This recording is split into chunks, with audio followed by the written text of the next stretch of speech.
What's up, Adam? Hey, what's going on, man? How's it going? Good. For those who don't know, we're Pilot West Studios. We're the co-founders, and our business is helping non-technical founders get unstuck with technical problems. Particularly, we run into a lot of legacy applications and businesses that have been around for a while and want to get better, want to optimize the way that they do things through software. That's our specialty. And so, because of that, we were seeing there's a significant amount of curiosity around what do you do with AI as a small business owner? I mean, especially if you're non-technical, right? Like you understand your industry more than anything else. And then now not only do we have to deal with the software technicalities that are already outside of your realm, but then in addition, like everybody's talking about AI and is it warranted? Is it not warranted? Right? There's so many questions that come up that provide when you're non-technical, you don't even know where to start, right? Yeah. Adam, what have you been seeing? Yeah, I think that the first thing is that with most things, right, with all problems, it helps to really understand, like to really define what we're talking about. So when we're talking about I think it's important that we talk about modality. And what modality is, if you ever hear somebody say it's a multimodal model or you hear things like that, all we're saying is, does it work with text? Does it work with images? Does it work with audio files? And some of the frontier models, such as you've probably heard of like GPT-4, you've probably heard of Anthropic's Sonnet 4. These are multimodal models, which means you can dump an image into it and ask it what's in the image, and it can describe to you in text what it sees in that image. So I think when a business owner is thinking, well, how can AI work in my business? There's a lot of different levels that we have to think about. So I'll give you an example. Here's an easy one that anybody can use today. I use an application called Super Whisper. This isn't sponsored by them. I think it's a great tool. And what it does is it uses a voice model. So I can hit a keyboard shortcut and I can start just talking free form directly into my microphone.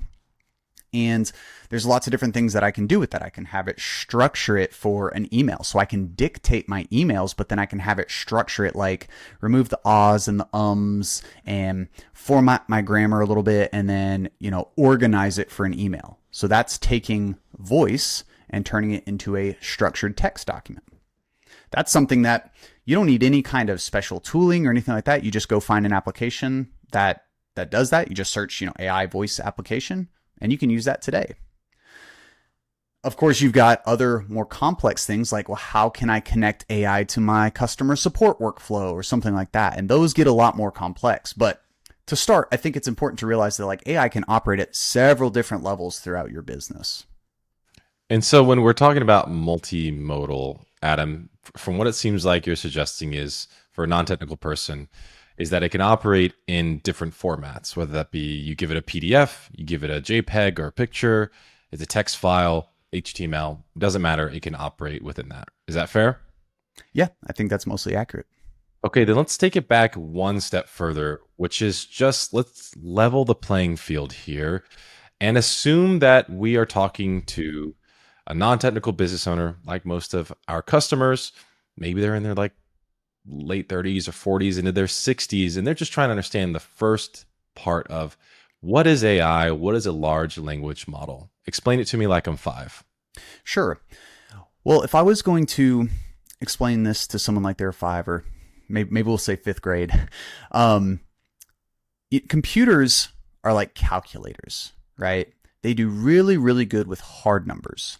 So if I say 2 plus 2, a computer is always going to give me 4, always and forever, because they're built on numbers. They're built on zeros and ones, right?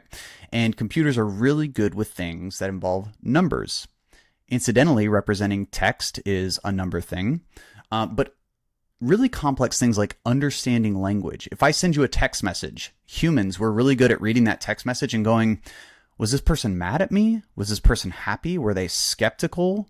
We can take in the context of how the conversation was going and we can look at, did they type in all caps? Did they include emojis? Were they using sarcasm? And our brains were able to just kind of figure out that like, this person was upset with me, or they were surprised. Computers, I would say historically, are very bad at that.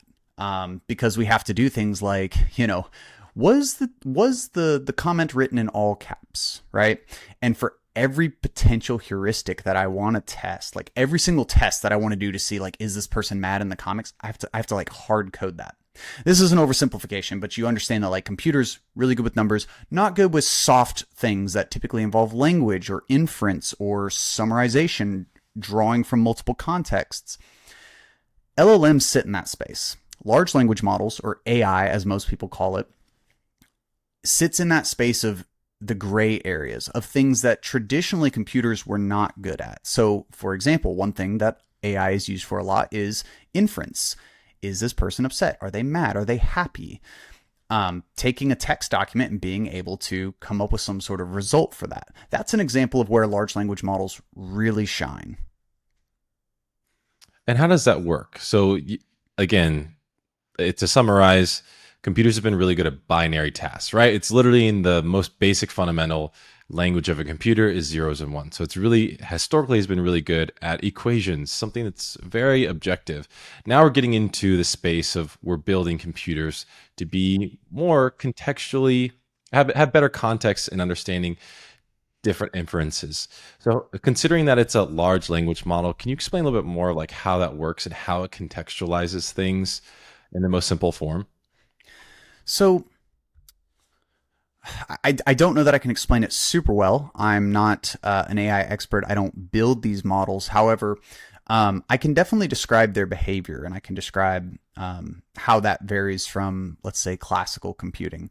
So, for example, even on something that's pretty magical, like if you've ever seen a really good photoshopped image, everything that Photoshop does to an image is a mathematical model.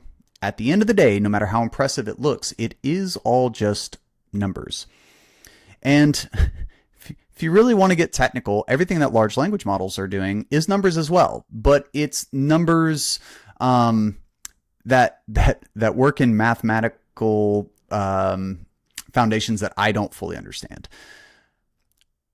I think essentially traditional computer tasks are very like they're known, right? They have very known quantities. Like I'm going to edit a text file. When I hit the backspace, I want this thing to go away. That's very easy to verify that a computer's done that correctly. Large language models are, let's just say, it's harder to verify exactly what's going in and what's coming out of a large language model. And sometimes that's super useful because if I want to put an entire email thread into a large language model and I want to say summarize this, it's actually really good at that. And there is no black and white correct answer, right? Because if you asked me to summarize that email thread, I could summarize it in 10 different ways and they could all be right. And so that's what large language models are really good at. They're really good at operating in that gray space where there might not be one correct answer. There might be 1,000 different correct answers. And it can typically do those things much, much faster than you and I can do it. Right. So then when we're talking about AI and say, okay, well, we have traditional computer, traditional software.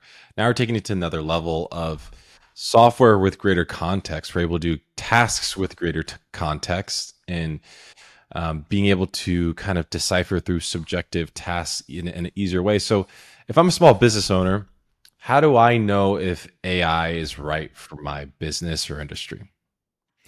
I think there's a few different tests that you can kind of run through, scenarios that you can think about. I don't think it's so much of a question of is AI right, because again, I think it's a scale. I think it's a question of which tasks and which parts of my business make sense to integrate AI. So let me give you an example of one that you're familiar with, but our listeners and viewers will not be familiar with. And that is one of our clients is a family-friendly, membership-based organization. And when you sign up for this organization, you get to choose essentially a nickname, right? An alias. And when you do this, there are some requirements. One of the requirements is that there can be no duplicate aliases. This is an easy computer problem. Computers are really good at comparing strings. I can say, hey, does Adam equal Adam? Right? And there are some, is it case sensitive? So is all caps Adam the same thing as lowercase? Those are things that your business has to decide, but computers are really good at that. And then there's things that computers aren't as good at, which is maybe one of my requirements, and indeed the requirement is you can't have any profanity or any vulgarity because this is a family friendly organization. So what you could do is you could have a list of all the curse words that you don't want included. Well, that's great. But what happens when someone replaces an S with a dollar sign? What happens when somebody replaces an A with an at sign, right? There's a lot of clever ways that humans have invented to include slurs and curse words and things like that, that it's just like a traditional filter. You come up with lists that are just tens of thousands of letters long because you have to enumerate every single possible way. And then it gets even more tricky because, well, does it sound like something that's profane? And that's something that is incredibly difficult. It's not impossible, but classical computing, that is a hard problem to solve. It requires a lot of really advanced mathematics. And even then, it's still wrong. What it can do is it can give you a score, right? Like, we're 70% sure that this sounds like something that's profane. Interestingly, this is a situation where LLMs excel. You give it some context. You say, hey, we're a family-friendly membership organization, and you can have these things in your alias, and you cannot have these things in your alias. And with no LLM is right 100% of the time, but I would say this is probably close to 95% plus accuracy. So for this particular organization, the question becomes, well, can we let people choose their own aliases? Historically, the answer has been no, because they have to review everything, because a human has to look and make a decision. Is there vulgarity? Is there profanity in this?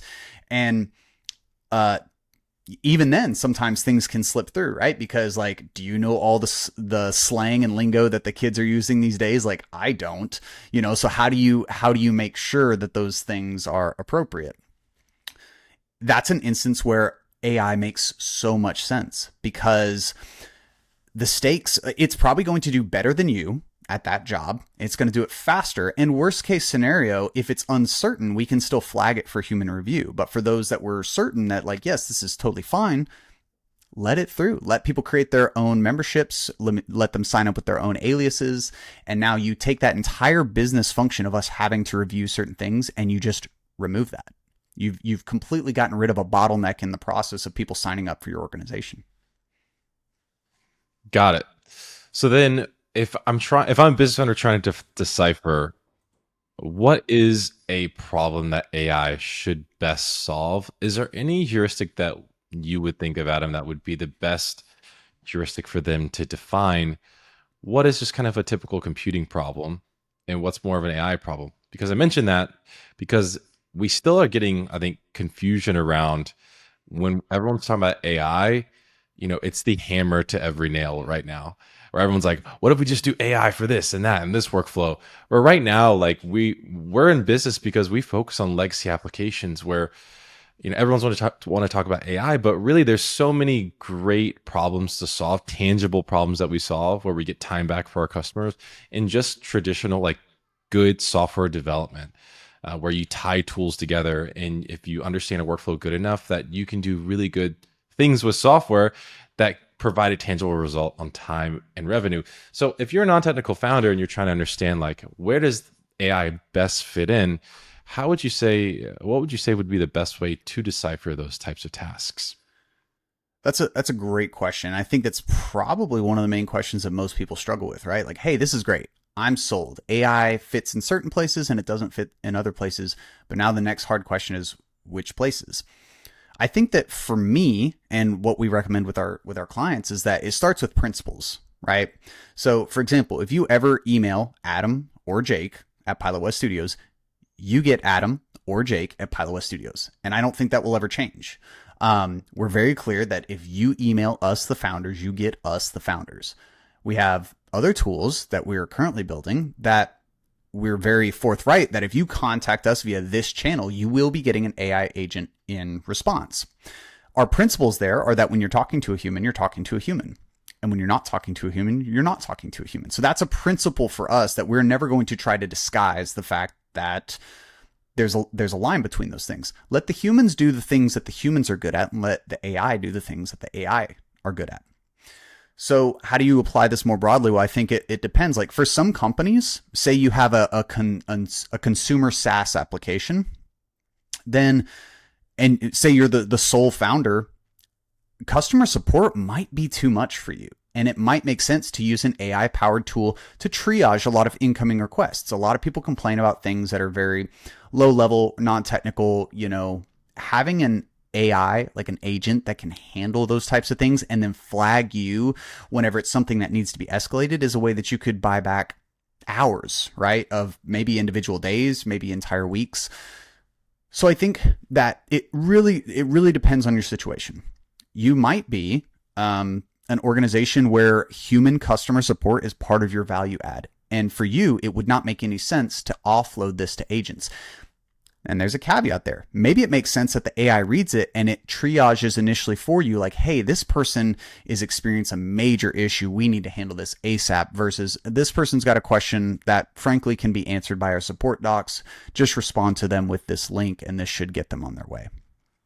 So I think principles is really the first one.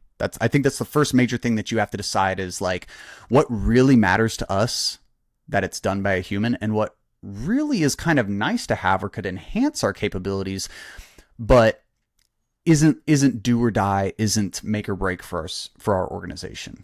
I think you're spot on, and I just want to pause there Yeah, yeah, because it's a really good point. Is like, you should absolutely know where your business has the greatest value add as a business model in yeah, what you distinguish within your market, because that's where you should focus the least on automating. I know it sounds like maybe the opposite of like, oh, we should add AI as the value add to everything we do. But no, I think that you should focus on what you double down into what you do really well as a human for now. And I think what you should find would be the lowest risk, highest reward things that you can offload. Again, just like how there's still people running businesses with paper. There's a lot of like HVAC companies and white van companies and construction companies that still operate off paper. They haven't even gone to software. yeah, And so yeah, there's so much opportunity for businesses like that to go to software. And so there's that. And I say that point just to say, like, you're probably a business that there's some kind of task or something that you could get a value add, where if it gets it wrong, that there's not it's not going to completely destroy your business. But if you take what you're good at and what people come to you for, and you offload that into AI, then it's wrong, because guess what? It's called hallucinations for a reason. yep. That's literally the errors that you get from it. It'll just make things up. And Just make at things times up. you Yep. have no idea, especially as a non-technical founder, is this real or is this not? And so if Yeah. they're making it up to your customers, that's a real difficult thing. But if you, like, for example, want to like maybe have it take a lot of data or like Excel, and then try to bring some semblance of meaning to trends or analysis, I think that'd be a really fair thing to start with, because again, it's about language, right? So if they can look at things from a broad perspective, a language like numbers, or even a language like the human language, and then decipher between it, that's a really good task that you could offload, where you could get a lot of value, a lot of business insights, without it meaning that potentially this could be detrimental if it maybe gets this wrong. Absolutely. I think one of the points that you're hitting on, and this would be my second recommendation for business owners, is that AI is really, really good at enhancing human in the loop situations. So a human in the loop situation is when normally a human would be doing some prolonged task, and we use AI to speed up a non-trivial or maybe very manual part of that task, to where it's a much smaller task, but the human is still defining the inputs and validating, defining the inputs and validating the outputs. An example that we're doing here at Pilot West Studios is we're building a system where when our clients come to us and they say, hey, we'd like to add this feature, they can actually chat back and forth with a bot who has been specifically guided and prompted to act as a product manager to help get to the root problem of how is this going to bring value, and helping that client focus on the larger business outcomes. The reason that it's safe, and maybe I would say even more effective, to offload this to a bot, I think is multifaceted. But the primary one is that I'm extremely technical. I'm used to working directly in the code. I'm not a product manager, right? So I haven't spent years getting reps of validating the business use case, defining success requirements. A lot of times people hand me those things already shaped out, and then I just get to go build it and I get to make the technical decisions.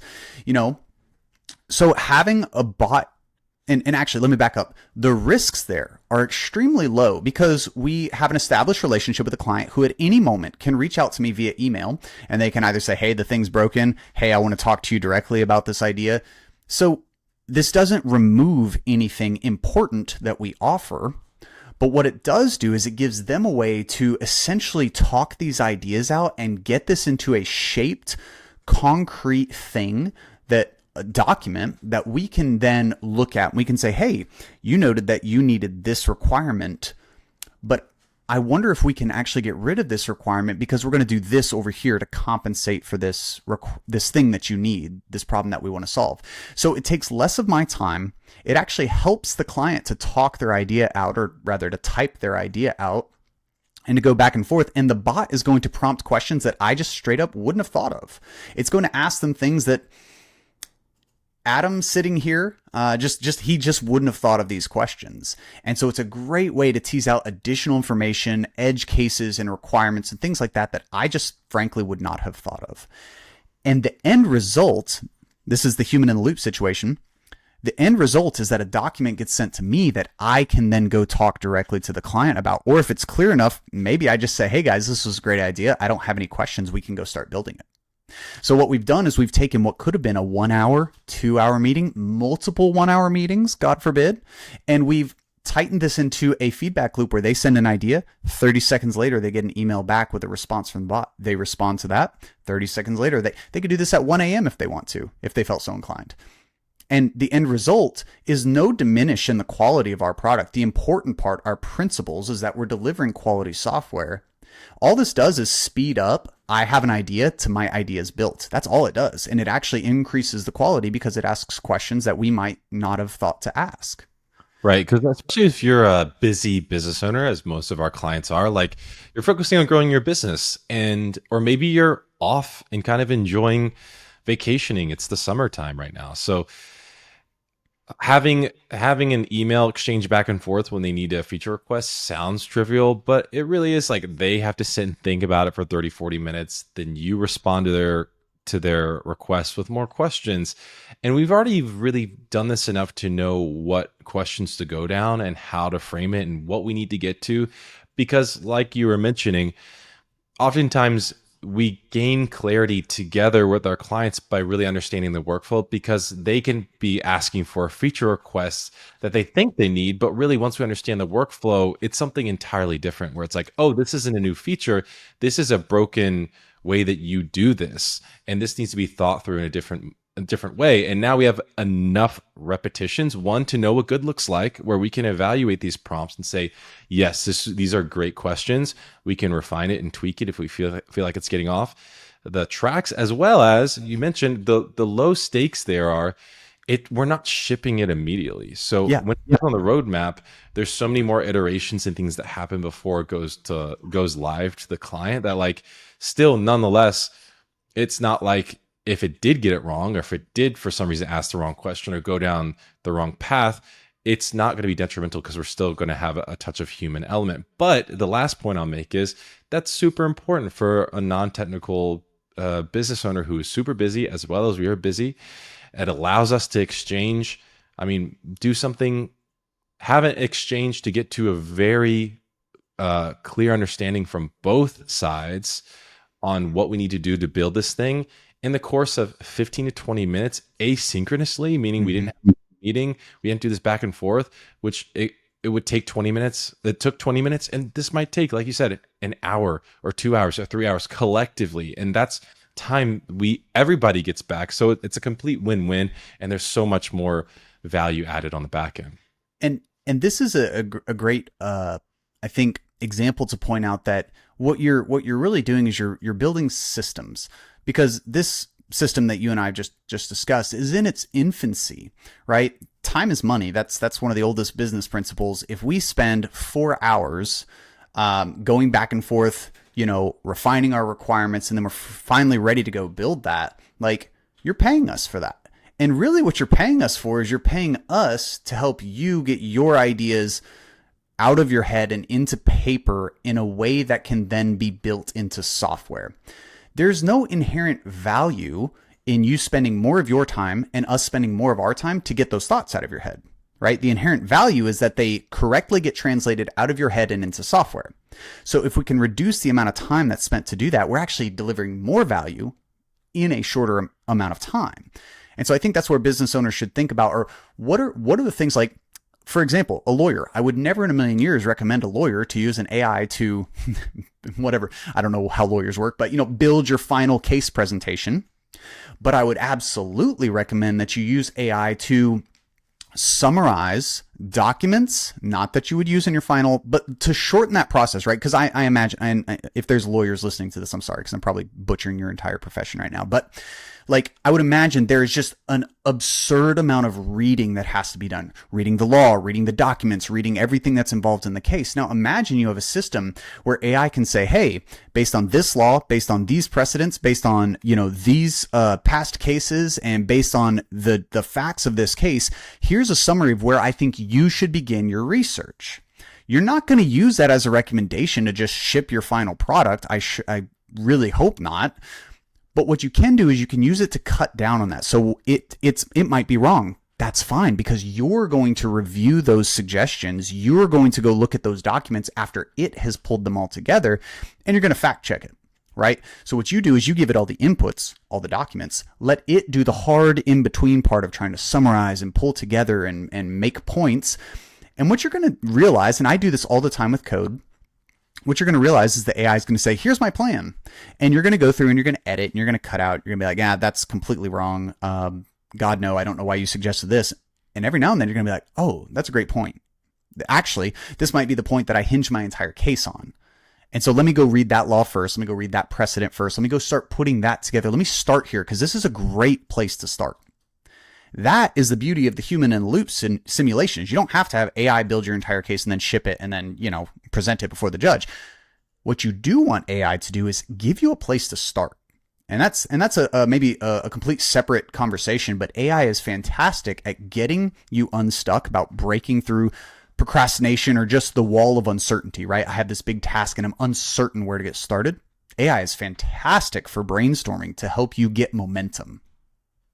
So I think those are two ways that are really, really powerful that business owners can implement without a whole lot of, you can go sign up for a ChatGPT account and start using it for brainstorming ideas today. You don't have to wait for anybody to do that for you. But obviously deeper technical integrations might require more effort. But, I think those are huge things that are helping people today. I use it on a daily basis to get me unstuck, to find opportunities of, oh, hey, I didn't consider this approach. Let's consider this approach, things like that. So, okay. So if a small business owner is listening, then they should have an idea what a LLM and AI are. What do they do? How it operates in most businesses, kind of what to do, what are the next right steps and opportunity to look for within your business. Go ahead. Let me offer one. Somebody said this once, and it sticks out in my head, and I think it's so accurate. An LLM is the world's fastest, most eager, most capable intern. The same way that you would not let your intern present your case and you would not let your intern build your case, you probably would trust your intern to be reasonably equipped to say, like, hey, I think maybe these laws apply and you should review these things. Or, hey, I've searched through this documentation and here's my recommendations. If you would be comfortable letting that intern ship whatever that task is directly to whoever the end stakeholder is, whether it's your customer, whether it's yourself, then yes, you can safely use large language models in that situation. If it is not a situation where you would let that intern hand whatever that result is directly to somebody, I wouldn't use it. And I think this example holds very true. Would I trust an intern to correctly tell me whether someone's angry in the comments? Yeah, absolutely. You're a person that can read words and you can gather context and tell if somebody's angry. Yeah, I would trust you to make that decision. I might not trust you. I might or I might not trust you to respond to that person, right? And that, again, depends on the business. But I think using that as the kind of the, where does AI fit into my business? Where, if I had the world's fastest, most autonomous, most capable intern, and if I had 1,000 of them, where would I slot them into my business? And I think that question will help you start to identify, ooh, here's a very manual task that we have right here that there's no reason that we can't set an intern to this task. And that'll get Yes. you started. That's so funny you said that because I've said a separate example, but I said butler. Yeah. And Yeah. it's the same thing, but I actually use it in the example of talking about specifically using it effectively as a non-technical business owner, because just like in that kind of risk reward scenario you mentioned there, you also have to think about that as well when you're doing prompts. And so back to the question of how to implement in my business, again, find that opportunity that you could pass off to an intern, and then you really want to focus on really good prompts. And this sounds more complicated than it is. Really good prompting just really means giving enough, again, contextual information, because it's good with context. So it's only going to be as specific as you are with it. Yeah. Meaning, if you're vague with your wife or your spouse or a coworker, then they're not going to understand you. And you ask them for a specific thing, they're not going to be able to get you that thing. It's the same methodology here, where you give it as much context to the problem as possible. You give as much clarity to your expectations around the resolution, and then that'll begin to shape the model of what you want to happen and ensure that it gives you an appropriate result. Yeah, 100%. There's a movement in the software in the agentic coding space called like, well, actually I don't even know if it has a phrase yet, but I will call it spec driven development. Okay? And what that means is I use AI to help me think through the feature. How should the feature work? And literally I tell the AI, here's my idea, ask me questions. Ask me questions about this idea. And it keeps asking me questions and asking me questions and asking me questions. And after it feels like it has enough context, I'll tell it, great. Now put this into a comprehensive specification document. And that document becomes my source of truth because all it's done is captured what I've input, right? So you use it as a tool to record your thoughts, to put it into a specification, and then you review that specification and you say, yes, I agree with this. No, I do not agree with this. And as you're reading the specification, you might come up with more ideas and you might say, oh, hey, here's another thing that we should talk about in this specification. I want you blah, blah, blah, blah, blah. Here's all the details. Add this to my specification. So you use AI to develop a very robust example of what does done look like. And this isn't just for coding. You can do this for anything. And then you take that specification and now you take some other workflow and the specification, and AI can output very, very accurate results. So if I said, hey, Jake, I want you to go build an email notification system, there's so many questions that could be involved there. And that's where we use the AI to start building out our spec. It'll ask us questions. How many emails are you sending? How quickly are you sending them? It records all of our information in the spec. And then when I'm ready to actually go code, I say, hey, I'm building an email notification system. Use this spec. I point it at the spec document and it builds it very, very accurately. And that's coding, which is an extremely precise domain. You can use this in other domains. You can say, hey, we have this business thing, and I want you to ask me questions until we have fully defined this business workflow. And once it's done, you've got your spec. You have what good looks like, what bad looks like, what if I were to hand this off to a human, they could use this document to judge whether this workflow was done correctly. Well, if you give that document to an AI, it can now judge if it's done its job correctly. And you can use this to produce extremely consistent results with things that otherwise you would have to repeat yourself a lot, or it would have to read between the lines, which it will happily do for you, but it might read in between the lines incorrectly. Yeah. There's something else I had around that point that I'm trying to think about. Okay, so we understand what it is. We understand how to look for opportunities, how to prompt. Um, oh, I was going to make one point here, kind of finishing off this idea in a summary. It would be, do I think that the AI hype is real? In some instances, sure. I think it depends on the domain, though I think that's a non specific answer and probably isn't what people are looking for. But here's why I mention that it's just like anything else that we point, as like the next big thing, like blockchain was 10 years ago. There's absolute uh, value to blockchain in its specific domain, in very specific domain. There's a big technical advantage. However, it's the same thing with AI. But you have to understand that its value is only going to be derived out of, again, what domain you lived in. And what's really important for you to define as well is like, I don't think that you should be like so concerned that your business is going to go, up in flames because you're not catching up with AI. And these are people who actually make money off of people thinking that idea. Yeah. But what we're seeing is, and being business owners ourselves, is there's still so much value in every industry and domain to just do quality work, show up on time, do what you say, be communicative. That like still AI can't replace that. And so are there opportunities? Are there two businesses that could have the same enterprise value doing the same amount of work, and one could be super AI and one could be super like running on pen and paper? Yeah, if they have operations and systems, they could absolutely be still businesses that are crushing it. It's just that how your personality is, how your company is structured, and where the opportunities are, that's where AI is going to have the best opportunity to help you and to bring some of that hopeful intellectual property, like we talk about with our software, of like Yeah. essentially pulling the stuff out of your head, putting it into systems and processes, like you read on the E-Myth Revisited. That's like the best business book every entrepreneur knows about, right? Treat your business like it's a franchise. You know what does that really well? Software. And oftentimes AI. So that's what I would add there. What do you think, Adam? Yeah, no, I think that's an excellent point, and that's probably the number one fear that people are worried about. Like, am I going to get left behind? I, I'll say two things. Number one, AI is changing at a rate that I don't know I've ever seen anything else. I was born in '95. I witnessed the rise of the internet era. I remember living without internet and a computer, and I remember having internet and a computer, and I remember those two times. This is changing faster than that, right? And there are people that are going to be listening to this podcast that are like, "Damn, youngster, I remember, I remember when cell phones weren't a thing." This is changing faster than the internet, right?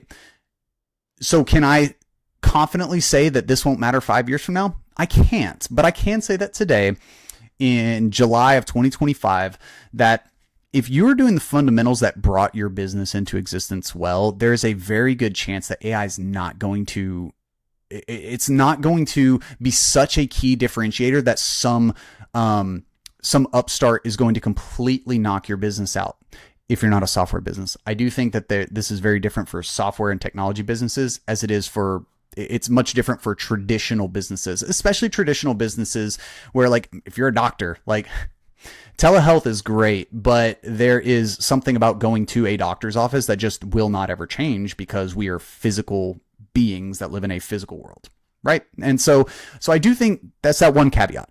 I can't read the future, and it depends a little bit on your business. That being said, we could write software right now without ever letting you interact with our product management bot, right? And we are a software company, and we would probably be fine. But this is an opportunity to reduce the work that is non-essential, reduce the work that is not really giving a ton of value to our clients, and it is stealing our time, right? So any of that work that, like, I think everybody would raise their hand and say, hey, if you could do less work and get the exact same results with the exact same quality or better, do you want that? If you would answer yes to that, like most people would, you should at least be curious about AI. I don't think you should write it off. I don't think that you should necessarily jump both feet in and try to rewrite your entire company from the ground up on AI, but you should be curious, you should be investigating it, and you should look for those key tells that we were talking about today. I don't think your business is likely going anywhere, but you do stand to gain a lot if you thoughtfully implement it. Yeah, agreed.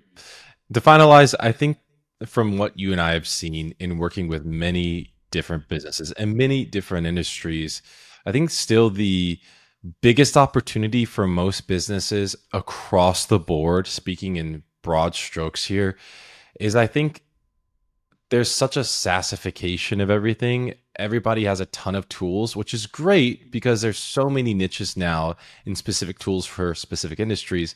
But it makes it very difficult because there's people working in legacy applications that are 20 plus years old, and then MailChimp and this and that. And like most operations have 6, 8, 9, 10 things that they do for their essential workflows. And so I think, yes, to your point, AI, like now's the time to dabble in it. Now's the time to understand it. Now's the time to play around with it and see if you can begin to add it to your business. But I think even more, the biggest value add for a non-technical business owner out there is just consolidating tools together, if not just to get them working together. Because thankfully, if you don't have to hire someone like us to do the work, a lot of these companies, if you're paying for a SaaS solution, would have a lot of robust integrations or at least APIs that allow you to do that. And so if you can start connecting things together where people don't have to put the same data across multiple windows in their computer, then that's a really big tangible value add, because again, you're getting time back that is, just like you said, redundant, inefficient, unnecessary. And AI, you don't need AI for that. You don't need any additional tools. In fact, you just need your tools to work better. Yep. And I'll offer, if you are one of those business owners that maybe you're being plagued by old software or any software that's really bottlenecking your growth, I want to encourage that we will have a booking link down below where we will personally roadmap and diagnose your existing software setup. And if we can find value adds, we'll kind of do a write up and hand it off to you, whether or not you work with us, so that we can evaluate personally for your business, what are the value adds there? How can we future proof your business? And where would AI potentially fit in the greater scheme in that picture? Yep. Yeah. Well, we're Jake and Adam, the co-founders of Pilot West Studios. Thanks for joining, and leave your comments in the comment section below, and we will be glad to answer them. Until next time.